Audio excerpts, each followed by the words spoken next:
ये जो खामोशी है, ये आखिरी खामोशी है। जरा सोचिए, एक अथाह समंदर, बिल्कुल शांत। लेकिन ये शांति किसी सुकून की नहीं, बल्कि एक आने वाले महाविनाश की आहट थी। नमस्कार, और आज के इस खास एक्सप्लेनर में आपका स्वागत है। आज हम उन दस्तावेजों और सबूतों में गोता लगाने वाले हैं जो एक ऐसी ऐतिहासिक घटना की बात करते हैं जिसके फैक्ट्स सच में आपके रोंगटे खड़े कर देंगे। तो चलिए बिना किसी देरी के सीधे मुद्दे पर आते हैं। आज का हमारा ये एनालिसिस 1971 के एक ऐसे नेवल ऑपरेशन पर बेस्ड है जिसने युद्ध का पूरा रुख ही पलट कर रख दिया था। इसे नाम दिया गया था ऑपरेशन ट्राइडेंट।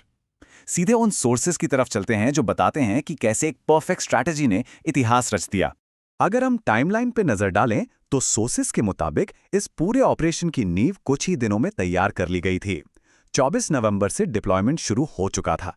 समंदर के ऊपर से सब कुछ एकदम नॉर्मल लग रहा था, लेकिन अंदर ही अंदर इंडियन नेवी पूरी तरह से रेडी थी। और फिर आई 4 दिसंबर की वो रात, ठीक 8:30 बजे, जब ये शांत तैयारी एक बहुत बड़े हमले में बदल गई।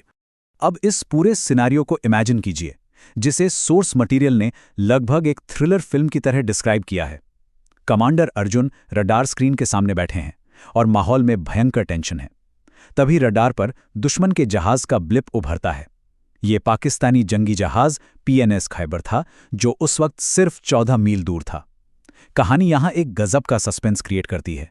क्या तुरंत फायर कर देना चाहिए था? बिल्कुल नहीं, यहीं पे असली स्ट्रैटेजी काम आती है।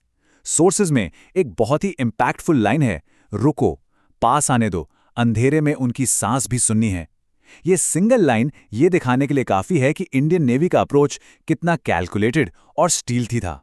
जल्दबाजी की कोई गुंजाइश नहीं थी, वॉर बिल्कुल सटीक होना था। अब आपके दिमाग में आ रहा होगा कि ये स्ट्राइक फोर्स आखिर थी क्या? तो डॉक्यूमेंट्स बताते हैं कि इसमें 4 मिसाइल बोट्स शामिल थीं, किल्टान, निपत, निर्घात और वीर। बताया गया है कि ये समंदर में चीतों की तरह घुसी थीं और इनको कवर दे रहा था INS विक्रांत, जो उनकी आंख और ढाल दोनों बना हुआ था। इस पूरी रणनीति को सोर्सेज में छोटा पैकेट बड़ा धमाका कहा गया है। और फिर फाइनली वो पल आ ही गया जिसका इंतजार था।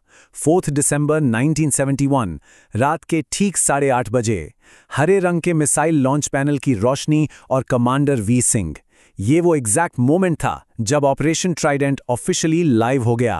अब कोई स्टेल्थ नहीं, कोई खामोशी नहीं, अब सिर्फ और सिर्फ एक्शन का टाइम था। और ये एक्शन कितना तेज था, ये बताने के लिए आगे का डिस्क्रिप्शन काफी है। एक उंगली जो मिसाइल लॉन्च का बटन दबाती है और उसके ठीक बाद दुश्मन के जहाज पर एक अचानक और विनाशकारी विस्फोट। जिस खामोशी की बात हमने शुरुआत में की थी ना, उसे इन मिसाइलों की गड़गड़ाहट ने हमेशा के लिए चीर कर रख दिया था। इस सरप्राइज अटैक का सामने वाले पर क्या असर हुआ? सोर्सेज के मुताबिक वो लोग पूरी तरह से शॉक में थे। उन्हें कुछ समझ ही नहीं आ रहा था। उनके शब्द दर्ज हैं, ये क्या था? ये हिंदुस्तानी नहीं हो सकते, इतने दूर।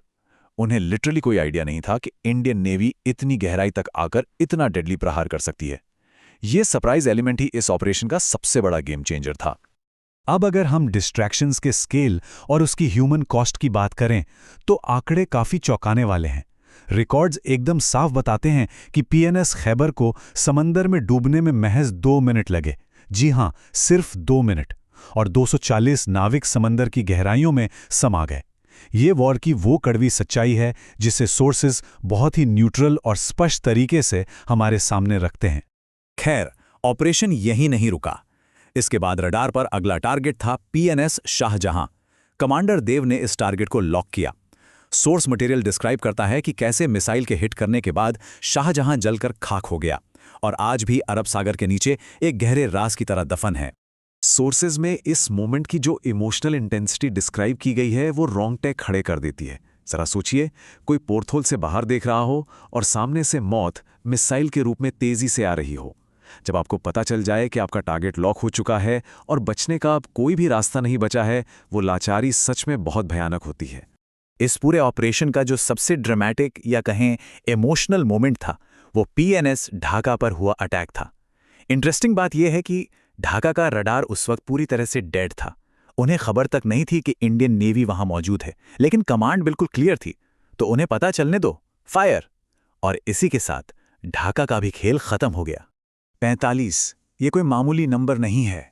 सोर्सेज इस बात पर बहुत जोर देते हैं कि ये पूरा का पूरा ऑपरेशन, जिसने सामने वाली नेवी की पूरी रीढ़ तोड़कर रख दी, सिर्फ 45 मिनट्स तक चला था। सोचिए, दशकों की सैन्य तैयारी और समंदर पर डोमिनेंस का पूरा घमंड सिर्फ पौन घंटे के अंदर मलबे में बदल गया था। तो इन 45 मिनटों का एक्चुअल टैक्टिकल आउटकम क्या निकला? डेटा बहुत ही स्पेसिफिक है। 2 वॉरशिप्स, एक माइनस्वीपर और एक सप्लाई टैंकर पूरी तरह से डिस्ट्रॉय हो गए। और इसका सबसे बड़ा इंपैक्ट ये हुआ कि कराची पोर्ट को उसी वक्त बंद करना पड़ा। समंदर का पूरा डायनामिक्स एक रात में चेंज हो चुका था। अब आता है इस पूरी कहानी का सबसे क्रूशल पॉइंट। इस पूरे ऑपरेशन में इंडिया को कितना डैमेज हुआ? 0। ये आंकड़ा अपने आप में मास्टर क्लास है। इतने अग्रेसिव और डीप स्ट्राइक के बावजूद सोर्सेज कंफर्म करते हैं कि इंडिया की तरफ 0 कैजुअलिटीज थीं। मतलब एक भी जान का नुकसान नहीं हुआ। ये एक फ्लॉलेस टैक्टिकल स्ट्राइक का सबसे बड़ा सबूत है। जब ये सब खत्म हो गया तो दिल्ली बेस को जो मैसेज भेजा गया वो बहुत ही क्रिस्प था। Trident successful, no damage to us, enemy crippled. बस कोई एक्स्ट्रा बात नहीं। और इसी मैसेज के साथ इस हिस्टोरिकल ऑपरेशन का एक्शन सीक्वेंस ऑफिशियली क्लोज हो जाता है। लेकिन असली हलचल तो अगली सुबह शुरू हुई, जब दुनिया भर से रिएक्शंस आने लगे। जियोपॉलिटिक्स के नजरिए से देखें तो अमेरिका पूरी तरह कंफ्यूज था कि इंडिया ने ये किया कैसे। वहीं रशिया ने इस मूव की काफी तारीफ की और इंडिया का स्टैंड बिल्कुल क्लियर था कि ये हमारा एक नया हिंदुस्तान है।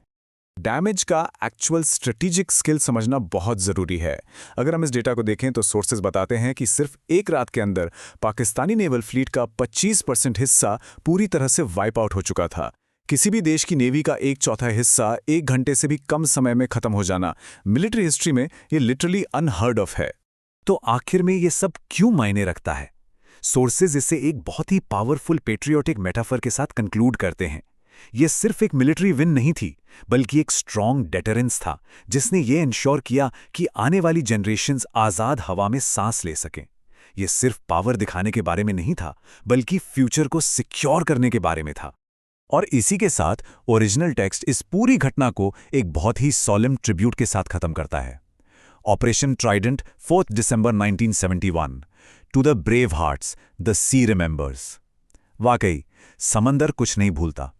ये अब सिर्फ एक कहानी नहीं रही, बल्कि हिस्ट्री में दर्ज एक ऐसी अमर दास्तान बन गई है जिसे सोर्सेज बहुत ही रिस्पेक्टफुली हमारे सामने पेश करते हैं।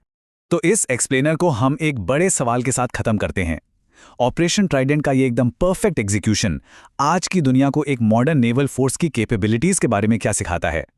जब सही स्ट्रैटेजी, पेशेंस और टेक्नोलॉजी एक साथ आते हैं तो इतिहास बदलने के लिए 45 मिनट भी काफ़ी होते हैं। इस पर ज़रूर सोचिएगा। आज के इस एनालिसिस में हमारे साथ जुड़ने के लिए बहुत बहुत शुक्रिया।